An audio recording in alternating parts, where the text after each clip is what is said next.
Hi ಎಲ್ಲ big boss ಲವರ್ಸ್ಗೆ ನನ್ನ ಕಡೆಯಿಂದ ಬಿಗ್ ಹಾಯ್. ಕ್ವಾಟ್ಲೆ ಕಿಚನ್ ಸೀಸನ್ 2 ನ ಆಯ್ತಾ ಒಂದು ಎಂತ ಹೇಳ್ತಾರಲ್ಲ ಎಕ್ಸೈಟಿಂಗ್ ಆಗಿ ಎಲ್ಲರೂ ಕೂಡ ಅದರ ಫಸ್ಟ್ ಎಪಿಸೋಡ್ಗೆ ನೀವೆಲ್ಲರೂ ಕಾಯ್ತಾ ಇದ್ದೀರಾ. ನನ್ಗೆ ಗೊತ್ತು. ಕ್ವಾಟ್ಲೆ ಕಿಚನ್ ಸೀಸನ್ 2 ನ ಫಸ್ಟ್ ಎಪಿಸೋಡಿಗೆ ಕಾಯ್ತಿರುವಂತಹ ನಿಮ್ಮೆಲ್ಲರಿಗೂ ಕೂಡ ನನ್ನ ಕಡೆಯಿಂದ ನಿಜವಾಗ್ಲೂ ಕೂಡ welcome welcome welcome. Kwatle kitchen season 2 ನ ಒಂದು ರಿವ್ಯೂ ಅನ್ನೋದಕ್ಕಿಂತನೂ ಆ ಫನ್ನನ್ನು ಅಂದರೆ ಕ್ವಾಟ್ಲೆ ಕಿಚನ್ ಸೀಸನ್ 2 ಅಲ್ಲಿ ನಡೆಯುವಂತಹ ಫನ್ ಆಗಿರ್ಬೋದು, ಆ ಕುಕ್ಕಿಂಗು ಮತ್ತು ಕುಕ್ಗಳು ಮತ್ತು ಕ್ವಾಟ್ಲೆ ಮಾಡುವಂತಹ ಕಾಮಿಡಿ ಕಿಲಾಡಿಗಳು ಮಾಡುವಂತಹ ಆ ಒಂದು ಫನ್ ಏನಿದೆ ಅದೆಲ್ಲವನ್ನು ನಿಮ್ಮ ಜೊತೆ ಶೇರ್ ಮಾಡ್ತಾ ನಾನು ಕೂಡ ಫನ್ ಮಾಡೋಕ್ಕೆ ಕಾಯ್ತಾ ಇದ್ದೀನಿ. ಓಕೆ, ಕ್ವಾಟ್ಲೆ ಕಿಚನ್ ಸೀಸನ್ 2 ಅಲ್ಲಿ ನಿಜವಾಗ್ಲೂ ಕೂಡ ನಿಮಗೆ ತುಂಬನೇ ಆಯ್ತಾ ಇಷ್ಟಪಡುವಂತಹ ಕಂಟೆಸ್ಟೆಂಟ್ಗಳು ಇದ್ದಾರೆ ಅಂತಲೇ ಹೇಳ್ಬೋದು. ನಿಮ್ಮೆಲ್ಲರಿಗೂ ಗೊತ್ತು ಆಯ್ತಾ, ನೀವು ತಿಳ್ಕೊಂಡಿದ್ದೀರಾ ಏನು ಗೊತ್ತಾ? ಓಕೆ, ಕ್ವಾಟ್ಲೆ ಕಿಚನ್ ಅಂದರೆ ಏನಪ್ಪ ಆಯ್ತಾ, ಕಾಮಿಡಿ ಮಾಡ್ತಾರೆ ಅಷ್ಟೇನೆ ಅಂತ. ಕಾಮಿಡಿ ಜೊತೆಗೆ ಆಯ್ತಾ ಒಳ್ಳೊಳ್ಳೆ ಫುಡ್ಗಳನ್ನು ಕೂಡ ಮಾಡ್ತಾರೆ. ಅದರ ಜೊತೆಗೆ ನಿಮಗೆ ನಿಮ್ಮ ಇಷ್ಟ ಆದವರ ಒಂದು ಸೆನ್ಸ್ ಆಫ್ ಹ್ಯೂಮರ್ ಕೂಡ ನಿಮಗೆ ಗೊತ್ತಾಗುತ್ತೆ. ನಾನು ನಿಜವಾಗ್ಲೂ ಕೂಡ ಓಂ ಪ್ರಕಾಶ್ ಅವರಿಂದ ತುಂಬ ಎಕ್ಸ್ಪೆಕ್ಟ್ ಮಾಡ್ತಾ ಇದ್ದೀನಿ. ಯಾಕೆಂದರೆ ನನಗೆ ಓಂ ಪ್ರಕಾಶ್ ಅವ್ರ ಬಗ್ಗೆ ಗೊತ್ತಿರೋದೇನು ಗೊತ್ತಾ, ಮನುಷ್ಯ ಒಂಥರ ಈ ಜಾಕ್ ಫ್ರೂಟ್ ಇದ್ದಂಗೆ, ಅಳಸೇನು ಇದ್ದಂಗೆ. ಮನುಷ್ಯ ಸ್ವಲ್ಪ ಹೊರಟೆ, ಬಟ್ ಫನ್ ಮಾಡಕ್ಕೆ ನಿಂತರೆ ತುಂಬ ಚೆನ್ನಾಗಿ ಫನ್ ಮಾಡ್ತಾರೆ, ಕಾಮಿಡಿ ಮಾಡ್ತಾರೆ, ನಮಗೆ ತುಂಬ ಚೆನ್ನಾಗಿ ಎಂಟರ್ಟೈನ್ಮೆಂಟ್ ಕೊಡ್ತಾರೆ. ಹಾಗಾಗಿ ಓಂ ಪ್ರಕಾಶ್ ಅವರು ನಿಜವಾಗ್ಲೂ ಕೂಡ ನಿಮ್ಮ ಎಲ್ಲರಿಗೂ ಕೂಡ ಒಂದು ಆಯಿತಾ ಒಂದು ಯುಗಾದಿ ಹಬ್ಬದ ಹೋಳಿಗೆ ಊಟನ ಬಿಗ್ ಬಾಸ್ ಕ್ವಾಟ್ಲೆ ಕಿಚನ್ ಸೀಸನ್ 2 ಅಲ್ಲಿ ನಿಜವಾಗ್ಲೂ ಕೊಡ್ತಾರೆ ಅಂತಾನೆ ಹೇಳ್ಬೋದು. ಆ ಥರ ಫೋನ್ ಮಾಡ್ತಾರೆ. ಓಕೆ, ನಮ್ಮ ಕರಿಬಸಪ್ಪ ಬಿಗ್ ಬಾಸ್ ಅಲ್ಲೇ ನೋಡಿದ್ರು ತುಂಬಾನೇ ಒಳ್ಳೆ ಮನುಷ್ಯ. ನಿಜವಾಗ್ಲೂ ಕರಿಬಸಪ್ಪ ಮತ್ತು ನಮ್ಮ ಯಾರಪ್ಪ ಓಂ ಪ್ರಕಾಶ್ ಇವರಿಬ್ಬರನ್ನು ಎಲ್ಲಾದ್ರೂ ಜೊತೆ ಮಾಡಿಬಿಟ್ರೆ ಹೆಂಗಿರುತ್ತೆ ಅಂತ ನಾನು ಯೋಚನೆ ಮಾಡ್ತಾ ಇದ್ದೀನಿ. ಏಕೆಂತಂದರೆ ಇದು ಒಂದು ಕಾಮಿಡಿ ಶೋ ಆಗಿರೋದ್ರಿಂದ, ಒಂದು ಕುಕ್ ವಿತ್ ಒಂದು ಕಾಮಿಡಿ ಆಗಿರೋದ್ರಿಂದ ಖಂಡಿತವಾಗ್ಲೂ ಎರಡು ಡಿಫ್ರೆಂಟ್ ಕ್ಯಾರೆಕ್ಟರ್ಗಳನ್ನ ಜೊತೆ ಮಾಡ್ತಾರೆ. ಹಾಗಾಗಿ ನೋಡೋಕ್ಕಂತೂ ತುಂಬಾ ಚೆನ್ನಾಗಿ ಫನ್ ಆಗಿರುತ್ತೆ. ಓಕೆ, ನಾನು ನಿಮಗೆ ಈ ಮೊನ್ನೆ ಎಲ್ಲ ಪ್ರೋಮೋ ರಿವ್ಯೂ ಮಾಡಿದಾಗ ಒಬ್ಬ ಕಂಟೆಸ್ಟೆಂಟ್ ಹೆಸರನ್ನ ನಾನು ಬಿಟ್ಟಿದ್ದೆ. ಯಾರಪ್ಪ ಅಂತಂದರೆ ಕಾವ್ಯಶ್ರೀ ಗೌಡ ಅಂತ. ಕಾವ್ಯಶ್ರೀ ಗೌಡ ಬಂದ್ಬಿಟ್ಟು ಖಂಡಿತವಾಗ್ಲೂ ಆಯ್ತಾ ನಿಮಗೆ ಮುಂದಿನ 6 ತಿಂಗಳು ನಿಮಗೆ ಕಾಡ್ತಾನೆ ಇರ್ತಾರೆ. ಕಾವ್ಯಶ್ರೀ ಗೌಡ ಬಗ್ಗೆ ವೆರಿ ಸೂನ್ ಒಂದು ಬಿಗ್ ಅಪ್ಡೇಟ್ ಜೊತೆ ಬರ್ತೀನಿ. ಕಾವ್ಯಶ್ರೀ ಗೌಡ ಮಂಗಳಗೌರಿ ಅನ್ನೋ ಒಂದು ಸೀರಿಯಲಲ್ಲಿ ಆ್ಯಕ್ಟ್ ಮಾಡ್ತಾ ಇದ್ದಾರೆ. ತುಂಬ ಒಳ್ಳೆಯ ಹೆಣ್ಮಗಳು. ಸೀರಿಯಲಲ್ಲಿ ಹೀರೋಯಿನ್ ಆಗಿ ಆ್ಯಕ್ಟ್ ಮಾಡೋದರ ಜೊತೆಗೆ ತುಂಬಾ ಫಿಟ್ನೆಸ್ ಮೇಂಟೈನ್ ಮಾಡ್ತಾರೆ. ನೋಡೋಕ್ಕೆ ತುಂಬಾ ಬ್ಯೂಟಿಫುಲ್ ಆಗಿದ್ದಾರೆ. ಕಾವ್ಯಶ್ರೀ ಮತ್ತು ರಕ್ಷಿತಾ ಶೆಟ್ಟಿ ನನಗನ್ಸೋ ಪ್ರಕಾರವಾಗಿ ಇವರಿಬ್ಬರು ಫೇರ್ ಮಾಡ್ತಾರೆ ಅಂತ ಅನ್ಕೊಳ್ತಾ ಇದ್ದೀನಿ. ನೋಡೋಣ, ಇವರಿಬ್ಬರು ಜೊತೆ ಆದರೆ ಇನ್ನೂ ಫನ್ ಆಗಿರುತ್ತೆ. ಯಾಕೆಂದರೆ ಕಾವ್ಯಶ್ರೀ ಗೌಡ ಅವರಿಗೆ ಅಡುಗೆ ಮಾಡೋಕ್ಕೆ ಬರಲ್ಲ, ನಮ್ಮ ರಕ್ಷಿತಾ ಅವರು ಅಡುಗೆ ಮಾಡ್ತಾರೆ. ಅವರಿಬ್ಬರ ಒಂದು ಕಾಂಬಿನೇಷನ್ ತುಂಬ ಚೆನ್ನಾಗಿರುತ್ತೆ. ಕಾವ್ಯಶ್ರೀ ಬಗ್ಗೆ ಒಂದು ಸೂಪರ್ ವಿಡಿಯೋ ತರ್ತೀನಿ ನಿಮಗೆ. ಯಾಕೆ ಅಂತಂದರೆ ಮುಂದೆ ಇದೆ ಅವ್ರ ಬಗ್ಗೆ ಸೂಪರ್ ನ್ಯೂಸು. ವೆಲ್ಕಮ್ ಅಂತ ಹೇಳೋಣ. ಯಾಕೆಂದರೆ ಕಾವ್ಯಶ್ರೀ ಗೌಡ ಅವರು ನಿಜವಾಗ್ಲೂ ಕೂಡ ಕ್ವಾಟ್ಲೆ ಕಿಚನ್ ಸೀಸನ್ 2 ಅಲ್ಲಿ ನಿಜವಾಗ್ಲೂ ಹೆಚ್ಚಿನ ಪ್ರೇಕ್ಷಕರನ್ನ, ಹೆಚ್ಚಿನ ಫ್ಯಾನ್ಸನ್ನು ಅವ್ರು ಸಂಪಾದನೆ ಮಾಡ್ಕೊಳ್ತಾರೆ ಅಂತ ಹೇಳ್ತಾ ಇದ್ದೀನಿ. ಅದೇ ರೀತಿ ನಮ್ಮ ಮೇಘ ಅವರು ಆಯ್ತಾ, ಮೇಘ ನಿಮ್ಮೆಲ್ಲರಿಗೂ ಗೊತ್ತು, ಮೀನಮ್ಮ ಆಯ್ತಾ. ಮೀನಮ್ಮ ನಿಜವಾಗ್ಲೂ ಕೂಡ ತುಂಬ ಸ್ಟ್ರಾಂಗ್ ಆಗಿರುವಂತಹ ಹೆಣ್ಮಗಳು, ತುಂಬ ಸ್ಟ್ರಾಂಗ್ ಆಗಿ ಎಲ್ಲದನ್ನು ಫೇಸ್ ಮಾಡುವಂತಹ ಕೆಪಾಸಿಟಿ ಇರುವಂಥ ಹೆಣ್ಮಗಳು. ಖಂಡಿತವಾಗ್ಲೂ ಮೇಘ ಅವ್ರೇನಾದರೂ ಬಿಗ್ ಬಾಸ್ 13ಗೆ ಬಂದಿದ್ದೆ ಆದರೆ ನಿಮಗೆಲ್ಲರಿಗೂ ಕೂಡ ದೀಪಿಕಾ ದಾಸ್ ಗೊತ್ತಲ್ವ ನಿಮಗೆ, ದೀಪಿಕಾ ದಾಸ್ ರೇಂಜಿಗೆ ನಿಜವಾಗ್ಲೂ ಕೂಡ ಒಳ್ಳೆ ಗೇಮ್ ಮಾಡೋ ತಾಕತ್ತಿರುವಂತಹ ಹೆಣ್ಮಗಳು. ನಾನು ಎಕ್ಸ್ಪೆಕ್ಟ್ ಮಾಡ್ತೀನಿ ಮೇಘ ಅವ್ರನ್ನ ಬಿಗ್ ಬಾಸ್ ಸೀಸನ್ 13ಗೆ ಬರಲಿ ಅಂತ. ಹಾಗಾಗಿ ಅವರು ಕೂಡ ನಿಜವಾಗ್ಲೂ ಹಾರ್ಟ್ಲಿ ವೆಲ್ಕಮ್ ಮಾಡ್ತೀನಿ. ನಾನು ಅವ್ರು ನೋಡ್ಬೇಕು ಅವ್ರನ್ನ. ಯಾಕೆಂದರೆ ಸೀರಿಯಲಲ್ಲಿ ನೋಡೋದು ಬೇರೆ, ಶೋ ಅಲ್ಲಿ ನೋಡೋದು ಬೇರೆ. ಅದೇ ರೀತಿ ಆಯ್ತಾ, ನಿನ್ನ ನೆಕ್ಸ್ಟ್ ಕಂಟೆಸ್ಟೆಂಟು ಯಾರಪ್ಪ ಅಂತ ಹೇಳೋದಾದರೆ ಕಾಮಿಡಿಯಾಗಿ ಬರೋ ಅಂಥ ಕಂಟೆಸ್ಟೆಂಟು ನಿಮ್ಮೆಲ್ಲರಿಗೂ ಗೊತ್ತು, ನಮ್ಮ ತುಕಾಲಿ ಸಂತೋಷು. ಅದರ ಜೊತೆಗೆ ಪ್ರಶಾಂತ್ ಗೌಡ ಆಯಿತಾ. ಪ್ರಶಾಂತ್ ಗೌಡನ್ನ ನಿಮ್ಗೆ ಎಲ್ಲರಿಗೂ ಆಯಿತಾ ನಿಮ್ಮ ಕ್ಯಾಲೆಂಡ್ರಲ್ಲಿ ರೈಟ್ ಮಾಡಿ ಇಟ್ಕೊಳ್ಳಿ. ಇವತ್ತು ಹೇಳ್ತಾ ಇದ್ದೀನಿ, ಪ್ರಶಾಂತ್ ಗೌಡ ಅವರು ಬಿಗ್ ಬಾಸ್ ಸೀಸನ್ 13ನಲ್ಲಿ ಕಂಟೆಸ್ಟೆಂಟ್ ಆಗಿ ಬರ್ತಾರೆ, ಇದು ಪ್ರಾಮಿಸು. ಪ್ರಶಾಂತ್ ಗೌಡನ ಬಗ್ಗೆ ಹೇಳಬೇಕು ಅಂತಂದರೆ ಆಯಿತಾ, ಮೊನ್ನೆ ತಾನೇ ಎಂಗೇಜ್ಮೆಂಟ್ ಆಗಿದೆ, ಒಳ್ಳೆ ವೆಲ್ ಸೆಟಲ್ಡ್ ಫ್ಯಾಮಿಲಿ, ಮತ್ತು ತುಂಬಾ ಫನ್ ಮಾಡೋ ಹುಡುಗ, ಎಲ್ಲರ ಜೊತೆನೂ ಜೋವೆಲ್ ಆಗಿರುವಂಥ ಹುಡುಗ. ಹಾಗಾಗಿ ಪ್ರಶಾಂತ್ ಗೌಡನ್ನ ನೀವು ಎಲ್ಲರೂ ಕೂಡ ಬಿಗ್ ಬಾಸ್ 13ನಲ್ಲಿ ಎಕ್ಸ್ಪೆಕ್ಟ್ ಮಾಡ್ಬೋದು. ಎಕ್ಸ್ಪೆಕ್ಟ್ ಅಲ್ಲ, ಕನ್ಫರ್ಮ್ ಅಂತಲೇ ತಿಳ್ಕೊಂಬಿಡಿ, ಸರಿನಾ? ಅದರೊಟ್ಟಿಗೆ ಆಯಿತಾ, ಇನ್ನೊಬ್ರು ಕಾಮಿಡಿಯಿಂದ ಒಂದು ಹೆಣ್ಮಗಳಿದ್ದಾಳೆ, ಆ ಹೆಣ್ಮಗಳ ಹೆಸರು ನನಗೆ ನಿತ್ಯಶ್ರೀ ಅಂತ, ಒಂದು ಹೆಣ್ಮಗಳಿದ್ದಾಳೆ, ಹೆಣ್ಮಗಳ ಹೆಸರು ಬರ್ತಾ ಇಲ್ಲ ನನಗೆ. ಆ ಹೆಣ್ಮಗಳು ಕೂಡ ಬಿಗ್ ಬಾಸ್ ಕಂಟೆಸ್ಟೆಂಟ್ ಆಗಿ ಬರುವಂತಹ ಎಲ್ಲ ಚಾನ್ಸಸ್ಗಳು ಇದೆ.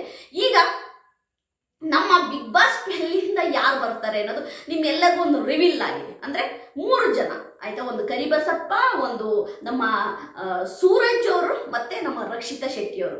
ಈ 3 ಜನ ಕೂಡ ರಾಕ್ ಅಂತಲೇ ಹೇಳ್ಬೋದು. ಏಕೆಂದರೆ ಸೂರಜ್ ಅವರು ಆಯಿತಾ, ಅವರೇ ಹೇಳ್ದಂಗೆ 1000ದಲ್ಲಿ ಇದ್ದಂತಹ ನನ್ನ ಇನ್ಸ್ಟಾಗ್ರಾಮ್ ಫಾಲೋಯಿಂಗು ಬಿಗ್ ಬಾಸಿಗೆ ಬಂದಾಗ ತಕ್ಷಣ ಈಗ ನನ್ನದೇ ಹತ್ತತ್ರ ಅವ್ರಿಗೀಗ 4.5 ಲಕ್ಷ ಜನ ಅವ್ರನ್ನ ಇನ್ಸ್ಟಾಗ್ರಾಮಲ್ಲಿ ಫಾಲೋ ಮಾಡ್ತಾ ಇದ್ದಾರೆ. ನಮ್ಮ ಸೂರಜ್ ಅವ್ರನ್ನ ತುಂಬಾ ದಿನದಿಂದ ಅವ್ರಿಗೆ ಇನ್ಸ್ಟಾಗ್ರಾಮಲ್ಲಿ ಫಾಲೋವರ್ ಜಾಸ್ತಿ ಆಗ್ತಾಯಿದ್ದಾರೆ. ಅದರ ಒಟ್ಟಿಗೆ ನಾನು ಇನ್ನೂ ಹೇಳ್ಬೇಕು ಅಂತಂದರೆ, ಸೂರಜ್ ಅವರ ಫಿಟ್ನೆಸ್ ಜೊತೆಗೆ ಅವರ ಆ್ಯಕ್ಟಿಂಗ್ ಸ್ಕಿಲ್ಸ್ ಕೂಡ ತುಂಬ ಚೆನ್ನಾಗಿದೆ. ನೀವೆಲ್ಲ ಯಾರ್ಯಾರು ಕಲರ್ಸ್ ಕನ್ನಡ ವಾಹಿನಿಯಲ್ಲಿ ಪವಿತ್ರ ಬಂಧನ ನೋಡ್ತಿದ್ದೀರಾ, ತುಂಬ ಒಳ್ಳೆ ಆ್ಯಕ್ಟಿಂಗ್ ಇದೆ. ನನಗನ್ಸೋ ಪ್ರಕಾರವಾಗಿ ಸೂರಜ್ಗೆ ಹೀರೋ ಆಗುವ ಎಲ್ಲ ಲಕ್ಷಣಗಳು ಇದೆ.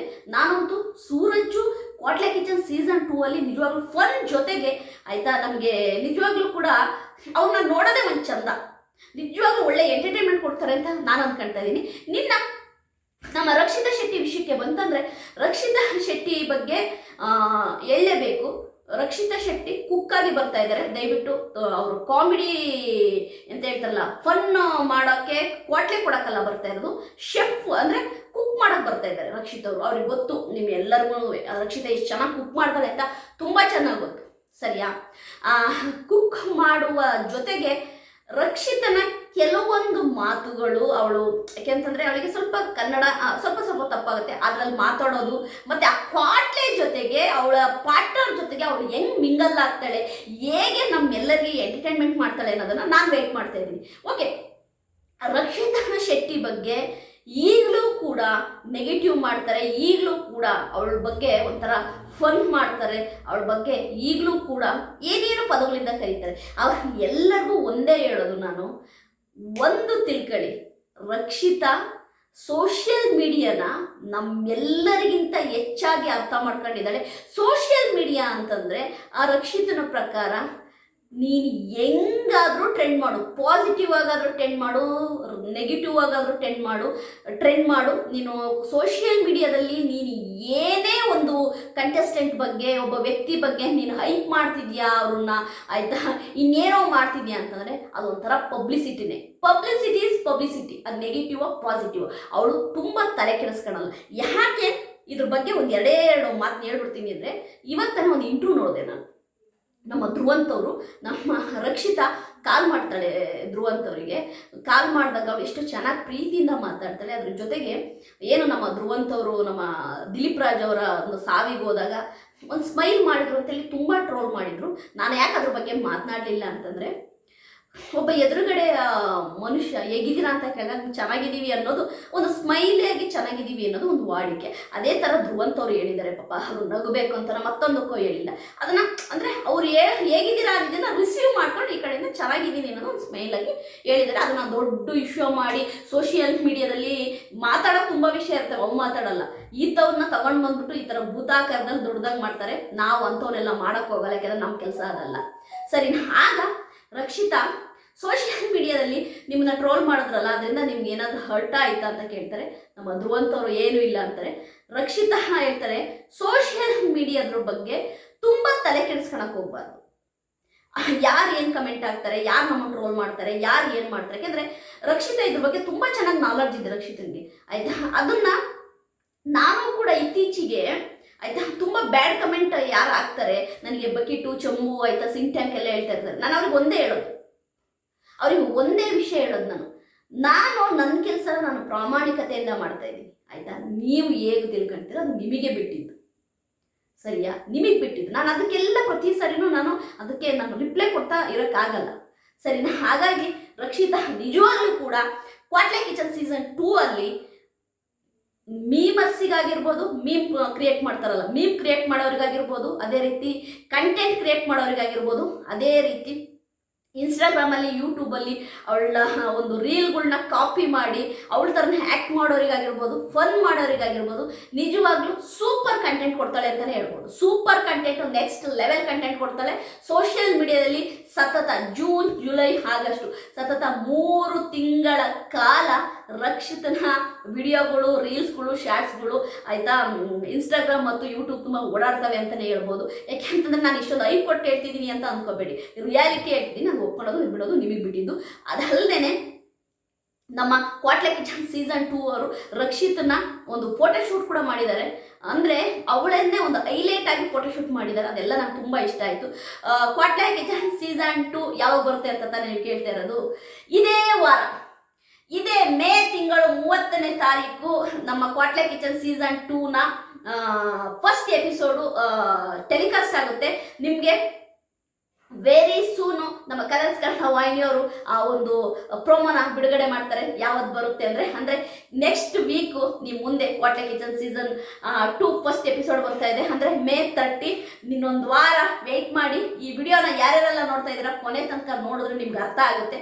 ಮಧ್ಯದಲ್ಲಿ ನೋಡಿ, ಕೊನೆಯಲ್ಲಿ ನೋಡಿ ಬರೀ ರಕ್ಷಿತನ ಬಗ್ಗೆ ಹೇಳಿದ್ದೀರಾ, ಬೇರೆಯವ್ರ ಬಗ್ಗೆ ಹೇಳಿಲ್ಲ, ಹಂಗೆಲ್ಲ ಎಲ್ಲರ ಬಗ್ಗೆನೂ ಹೇಳಿದ್ದೀನಿ. ನೀವು ಯಾವುದನ್ನ ನೋಡ್ತೀರಾ, ನಿಮ್ಮ ಕಣ್ಣೋಟ ಹೇಗಿದೆ ಅನ್ನೋದ್ರ ಮೇಲೆ ಆಯ್ತಾ ಡಿಪೆಂಡ್ ಆಗುತ್ತೆ. ಸರಿನಾ? ಕ್ವಾಟ್ಲೆ ಕಿಚನ್ ಸೀಸನ್ 2 ಆಯ್ತಾ ಇನ್ನ 5 ದಿನಗಳಲ್ಲಿ ಅಂದರೆ ಮೇ 30ನೇ ತಾರೀಕು ನಮ್ಮ ಮುಂದೆ ಬರುತ್ತೆ. ನಾನಂತೂ ನೋಡೋಕೆ ತುಂಬ ಎಕ್ಸೈಟ್ಮೆಂಟ್ ಆಗಿದ್ದೀನಿ. ಯಾರ್ಯಾರೆಲ್ಲ ಕ್ವಾಟ್ಲೆ ಕಿಚನ್ ಸೀಸನ್ 2 ಆಯ್ತಾ ಸೂಪರ್ ಹಿಟ್ ಆಗುತ್ತೆ ಮೇಡಮ್, ಸಖತ್ತಾಗಿರುತ್ತೆ ಮೇಡಮ್, ಕಾಮಿಡಿಯಾಗಿ ಫನ್ ಆಗಿರುತ್ತೆ ಮೇಡಮ್ ಅನ್ನೋರು ಕಮೆಂಟ್ ಮಾಡಿ. ಅದರೊಟ್ಟಿಗೆ ನಮ್ಮ ಮೇಘ ಆಗಿರ್ಬೋದು, ಕಾವ್ಯಶ್ರೀ ಗೌಡ ಆಗಿರ್ಬೋದು, ಓಂ ಪ್ರಕಾಶ್ ಆಗಿರ್ಬೋದು, ಕರಿಬಸಪ್ಪ ಆಗಿರ್ಬೋದು, ನಮ್ಮ ಸೂರಜ್ ಆಗಿರ್ಬೋದು, ರಕ್ಷಿತ್ ಶೆಟ್ಟಿ ಆಗಿರ್ಬೋದು, ಪ್ರಶಾಂತ್ ಗೌಡ ಆಗಿರ್ಬೋದು, ಅದೇ ರೀತಿ ತುಕಾಲಿ ಸಂತೋಷ್ ಆಗಿರ್ಬೋದು, ಎಲ್ಲರನ್ನು ಒಳಗೂಡಿಸಿ ನಾನು ಎಲ್ಲರಿಗೂ ಒಂದೇ ಹೇಳೋದು, ಪ್ಲೀಸ್ ಎಂಟರ್ಟೈನ್ಮೆಂಟ್ ಮಾಡಿ ನಿಮ್ಮನ್ನ ನೋಡುವ ಫ್ಯಾನ್ಸ್ಗಳಿಗೆ ಬೇಜಾರು ಮಾಡಿಸ್ಬೇಡಿ ಅನ್ನೋದಷ್ಟು ಹೇಳೋದು. ನನ್ನ ವಿಡಿಯೋ ನಿಮಗೆ ಇಷ್ಟ ಆಗಿದ್ರೆ ಲೈಕ್ ಮಾಡಿ, ಸಬ್ಸ್ಕ್ರೈಬ್ ಮಾಡಿ. ಬಾಯ್.